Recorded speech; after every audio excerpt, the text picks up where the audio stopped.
반갑습니다. 제가 오프라인 수업 하는데 좋은 질문이 하나가 나왔는데 이러시는 거예요. 갑자기 선생님, 핵심 장점이 사람마다 다 다를 수 있나요? 이러는 거예요. 아니에요. 그럼 핵심 장점이 아니죠. 근데 이제 우리끼리 얘기하다 보니까 이 사안에 대해서는 이분은 요렇게 요거 근데 둘 다 맞는 것 같다. 그거는 질문이 무엇이냐에 따라서 핵심 장점이 달라질 수 있어요. 같은 사안이라도. 네. 국민청원 제도의 의미에 대해서 한번 얘기해보라 했을 때랑 국민청원 제도의 한계성에 대해서 이야기해보시오 했을 때 조금씩 달라져요. 네, 고를 수 있다는 거.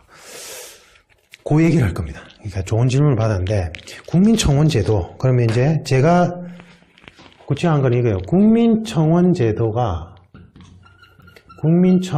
제도의 의미와 한계성은 무엇일까요? 이제 이거예요.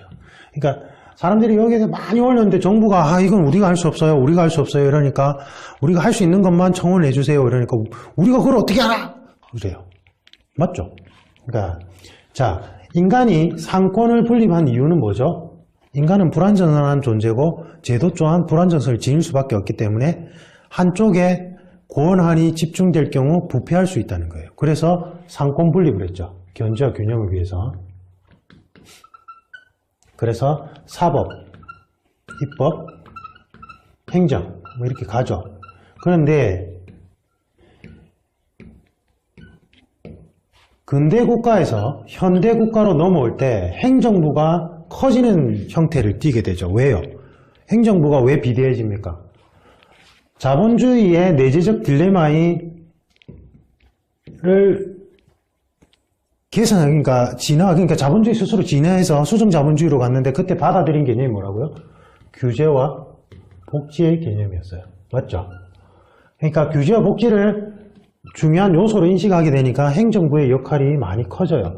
그래서 사실은 행정입법이라는 게 있어요.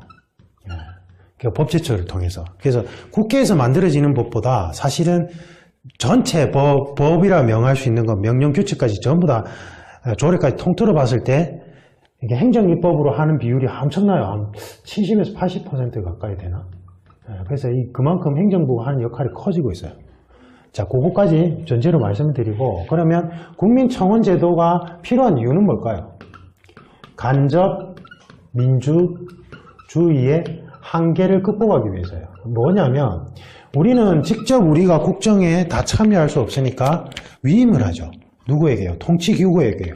제가 말하는 이때 통치기구는 광의의 개념, 사법, 입법, 행정 전부 다. 그래서 특히 거기서 법을 만드는 거는 국회의원들, 입법기관.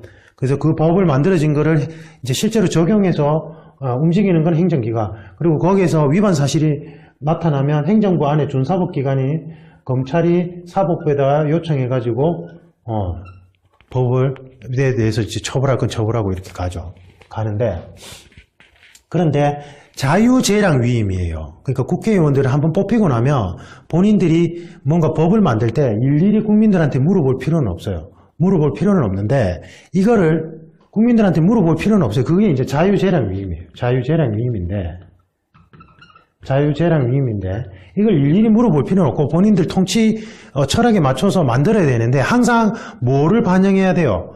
국민들의 진의를 반영을 해줘야 돼요. 왜냐하면 거기서 단절 현상이 일어나면 국민들, 진정한 주권자들을 위하는 것이 아니라 본인들의 사리사욕을 위해서 움직일 수 있는 가능성이 커지기 때문이에요. 그래서 민주주의 사회에서는 소통이 중요해요. 그러면 국민청원제도는 간접민주주의의 이러한 한계점을 극복할 수 있는 소통의 창구 역할을 해요. 요 비슷한 역할을 하는 게 노조가 있어요. 노조가. 그러니까 어떤 조직체 내에서는 우열관계가 생기죠. 근데 뭔가 불편해요. 예를 들면 화장실이 너무 적어가지고 회사원들이 화장실을 이용하려고 하면 줄을 너무 길게 서서 업무 효율이 떨어져요. 그런데 내가 개인이 이사님한테 사장님 옆에 가서 화장실 너무 작아요 이렇게 얘기 못 하잖아요. 밥 먹다가. 그럼 어떻게 해야 돼요? 그러니까 같이 이거를 사람들이 딱 모아가지고 같이 누군가 대표로 저희 회사 직원들 이제 말단이라 표현할까요? 그냥 하위직 직원들이 다 이런 의견이 있습니다라고 제출하는 거예요. 그게 뭐예요? 창구 역할을 하는 거예요. 노조가. 그러니까 소통의 창구 역할을 하는 개념으로 인식하셔야 돼요. 노조를. 그러니까 노조는 필요한 거예요. 그런 역할을 할 때. 네. 그러니까 민주주의도 그러면 민주주의 하에서 국민들은 힘이 없잖아요. 개인은 주권자들은 시스템 아래에서 무력할 수가 있어요. 아까 얘기했잖아요. 그럼 내가 억울하고 그런 피해를 당했어요. 대기업이 무슨 이상한 제품을 만들어가지고 내가 피해를 당했는데 대기업을 상대로 뭔가 움직이려니까 개인은 힘이 없어요.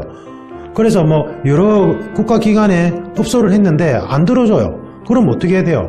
그 피해를 본 사람들끼리 연락을 해서 서로 모여가지고 야 우리가 광장에 모여가지고 우리가 억울하고 분하다는 거를